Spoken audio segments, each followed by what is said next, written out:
Hi there, it's Wee Claire here. This is Game On Expo, and I'm with the wonderful Magnus Bruun, who will be here at the Phoenix Convention Centre on April 4th to 6th. Magnus, how are you doing? I am doing fine, thank you. And how are you doing, Claire? I'm excellent. Have you ever been to Phoenix before? Are you excited? No, I have not. And oh, yes, I am. I can't wait. I'm Yeah. really looking forward to this. Now, as a European person, we are both European people. Before I came to America, I had an idea of Phoenix in my head, when I was thinking about Phoenix, Arizona. What do you think of when you think of Phoenix, Arizona? Well, well, just the name Phoenix, I feel like fantasy. I think like a great bird, fire. Um, but yeah, I'm not sure. Because I've only been like on the coast, east and west coast. So I'm just really looking forward to go deeper into the US for once. Yeah. Yeah, it'll be good fun. And a convention as well, where you're going to meet lots of fans over the weekend. I wanted to ask when you're doing conventions, because it's a busy weekend. It's like meeting fans for 3 days and being told that they love your work. How do you get nervous meeting fans because they're nervous meeting you? I would be nervous. Do you get like that? Um, Not as much as I did. I remember some of my first conventions where it was overwhelming to have people tell you about your work. Also, because when you say you're doing a game or edit the the Last Kingdom Netflix show, there was no opening night. There was no premiere. You didn't meet the audience. And for games, you don't meet the audience. And so it's just like it's out. People are playing it. People are happy. Cool. Okay. And you're on with your life. And then suddenly you meet people dressed as your character, just going, "Yeah, this was amazing," or "I love write this on my I want write on my arm. I have a tattoo of your face here." That was like, oh, wow, this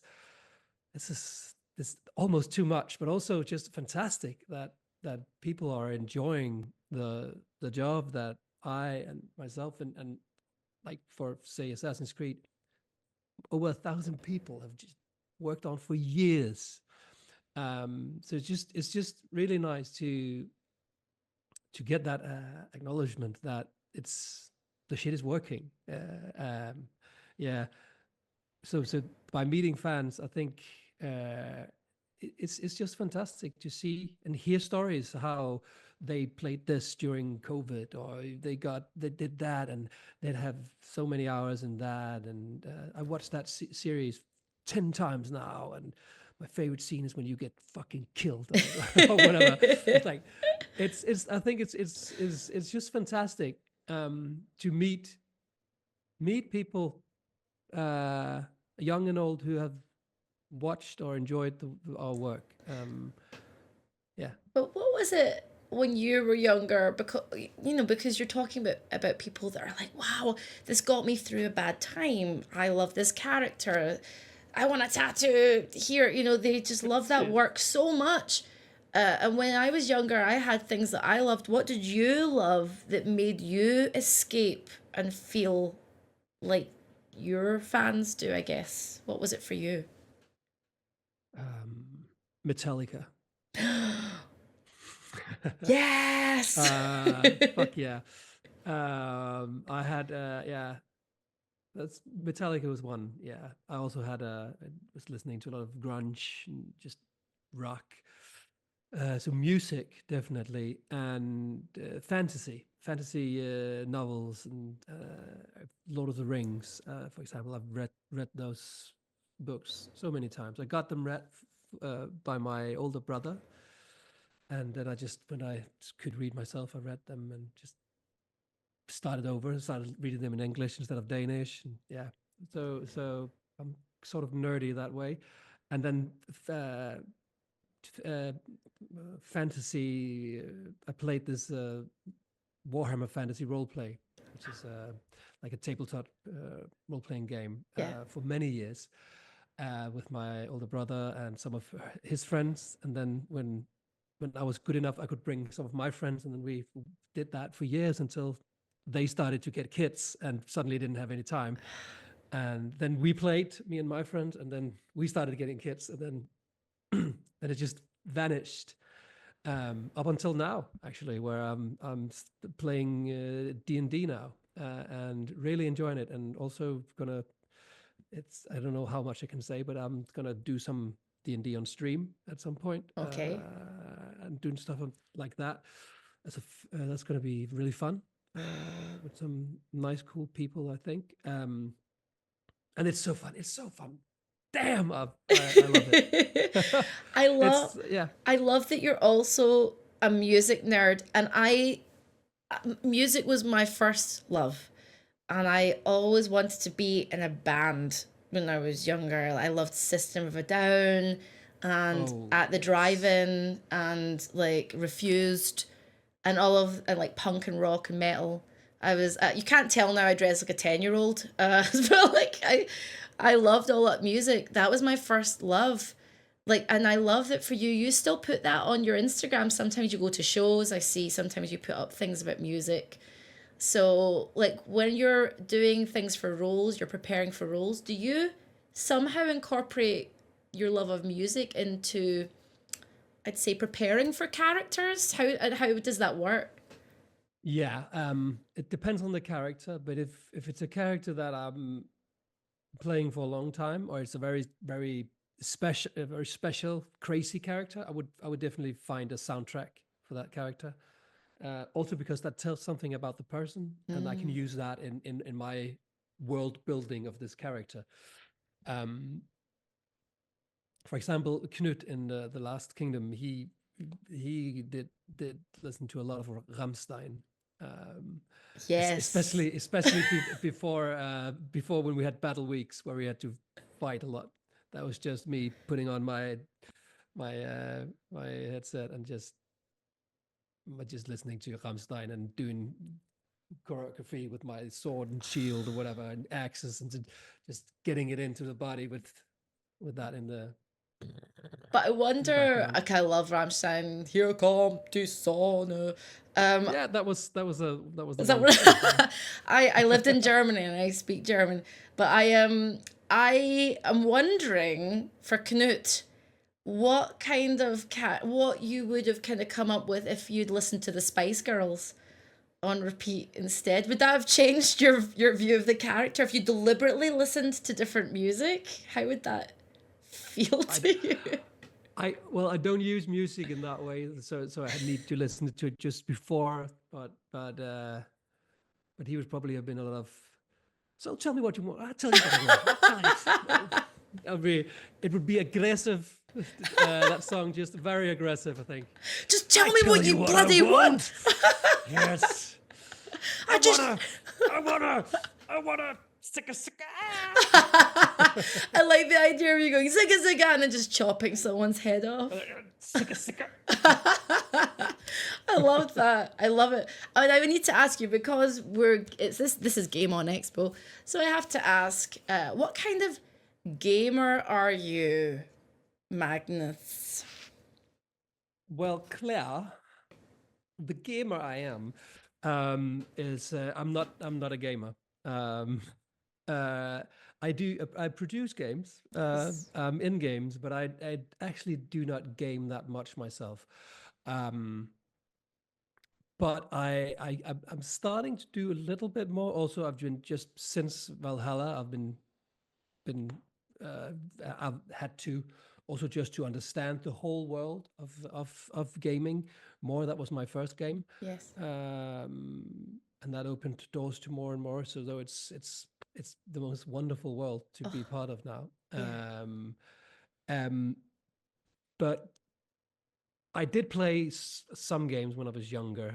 I think I started out on my brother's computer when he wasn't home. I was in there playing Warlords, I remember, Love it. and then I think that was 92 or 90 or something like that, and then Warcraft and Warcraft 1 and 2, I think, and Starcraft, and then I kind of on that because Starcraft wasn't fantasy enough for me, so I kind of dropped it, and then I started playing Colonization the good old Sid Meier's colonization. So there's a lot of 19s Love games, it. and then actually not that much any after that. I've played Counter Strike when I was in like early high school, but I think at some point I just was more interested in girls and acting, and then I went away, Yep. followed that trail, which have led me to my current career and my wife. I mean, that's So not a not too bad. shabby. Not, not too shabby. It's not too shabby at all because now, what an honor it is to be able to play and be immersed in fantasy because you love fantasy, sometimes for your job as well. I Yeah. wanted to ask you when you've had a go, when you have had the option to play Valhalla or give it a go, or for however long you've played it, how does it feel being immersed in that world, having worked on the game? Was a strange experience? Did it enlighten you to how you, I mean, how did it kind of affect your idea of the character, for example? Um, I think it felt weird to play myself. Yeah. Um, Also because I've been so much in this game that it's hard to look at it from the outside. So when I'm playing it, I keep going, oh, so they made this animation here. But I remember one of the first times I played it. I wanted to say, hey, oh, hey, can we need to change this because they animated my voiceover for this is more is darker or more aggressive, and they animated it less, so I don't think it matches. And then I remember having that chat with Darby McDivitt, who was the narrative director on it, going, "This is the final game. This is out now. People are playing this. We can't change anymore." So I was just keep on working, like so it feels like I'm still working when I'm doing it. It's the same when I watch shows I'm in or movies I'm in. It's I kind of going, oh, so they choose that shot. But I remember we did. Why didn't they? And I start working again. So at some point, I've stopped watching my own shit, unless I'm invited to a premiere or something. You watch it, obviously. But when I was younger, I wanted to watch everything and more. And look at me. What am I doing? Now it's more for learning. Okay, so this is how I look. Then okay, I can change that or whatever.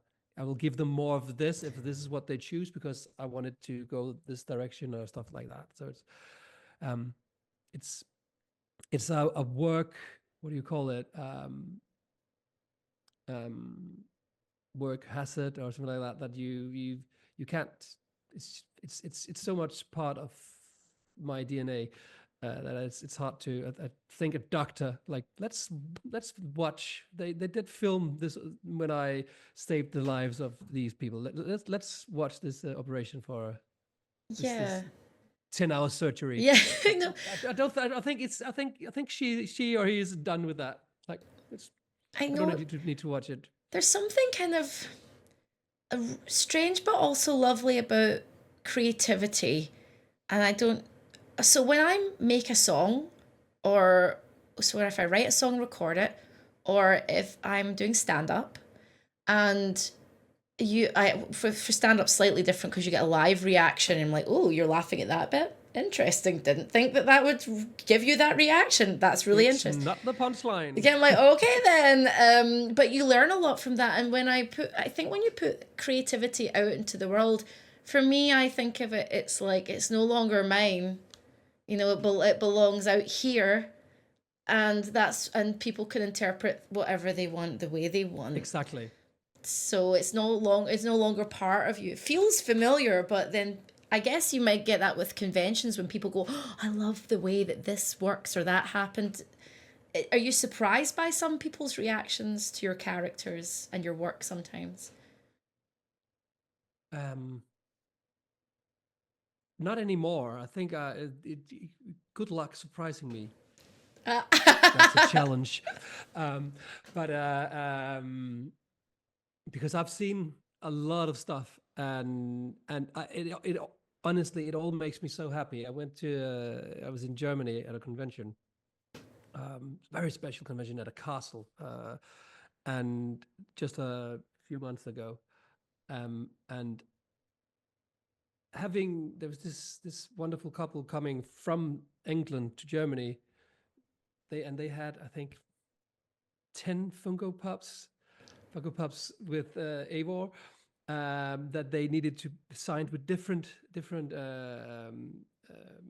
quotes from the game, and it made me so happy because Oh, this was so they had so much. It was so dedicated. Like the dedication of this. Like this is when Ava says this in Norway before this, and wow. this is and like it was, it wasn't just not saying just, but there's like, can you there's a lot of Odin is with us, which is understandable. It's fucking cool. But this was like micromanaging the game. Like this in my favorite quote is actually like an offhand is when you talk to the Raven and like, be my Interesting. eyes soon and do this stuff like that. That's like small bits. And it totally made my day. I was so happy. Like this is thank you guys for this. And yeah. That's Also, you traveled lovely. from Germany to Germany from England to see me, and this is some of our friends. These are theirs, and also this poster and they loved the Last Kingdom, and they were like, I just sat there going, oh my heart. You're just like, okay. I think it's Um, lovely because, I feel like we live in a time where, although social media there's some form of connectivity with social media, I don't think it's as social as it should be. And it's so lovely when you meet people in person. That's still the way to yeah, connect to people. It is still the only way, I think. yeah.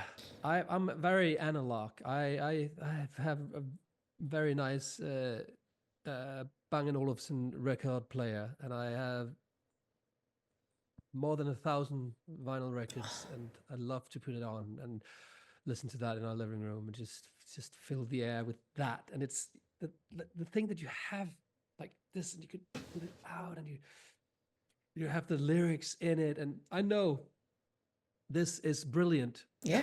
It's wonderful. It is. It can do everything, everything. But it also is so time consuming, and everybody's just staring down at their phones, and on the train station, in the bus, in the schools, in it's all over the place, and I'm addicted to that shit as well. But trying to make rules in our home, it's for the parents, for us, Yes. to not have them in the morning, not have them when with the kids, and it's hard. It is Uh, hard. They've got because us. because everything's on it. Like, can you show me that? And that's a school thing that's also on that phone from the messages from the school. Everything is on it. So it's a gift and a curse, and hopefully we will manage that in the years to come. I think Hopefully. so. Well, for those who are coming to see you and who are excited about seeing you, how do you describe the Magnus Bruun experience in conventions? How would you describe that? Oh God. Um, well, if there's an axe, I will throw it. If you bring weapons to me, I will use them. Uh, Probably also ride on them, but Health I and will. safety, we cannot be I responsible. will. Yeah, yeah, yeah. A lot of people and animals were hurt during this convention. Just disclaimer in the butt. No, no. Well, I love meeting everybody I love meeting people just in general. I love people, but I love to see all of you who would like to say hi to me and talk about whatever. And I always tend to use way too much time on everybody, because I really like chatting, and I feel it's important if you've come from far away to say hi to me, that it's more than just a hi and goodbye. Yeah, I think that is the yeah, and I'm chaos. There's a lot of chaos in me. You can panels and shit. I don't know. You'll never know what you get. But that's Yes. the yeah. And I want everyone to ask Magnus about his first time playing Rock Band. That's all I'm saying. Oh, Guitar Hero. We played Guitar Hero together a number of years ago. And I've Oh, yeah. never seen a grown man so happy. Like, you looked like you were like, oh, I found my calling. It was Fuck yeah. it was good times. Like, I think Neil Newbon was with us. He took it very seriously. Very seriously. Yeah. Yeah, and Maggie Robertson as And well. Maggie. Yeah, we were. That was a nice night out. That was a great night. Rare Coming that. to a barcade near you. Yes, coming to Barcade with your everybody that is watching, please go follow Magnus online. All of the details will be on the YouTube video. Magnus will be at Game On Expo all weekend, April 4th to 6th at the Phoenix Convention Centre. And thanks for your time, Magnus, and we'll see you soon.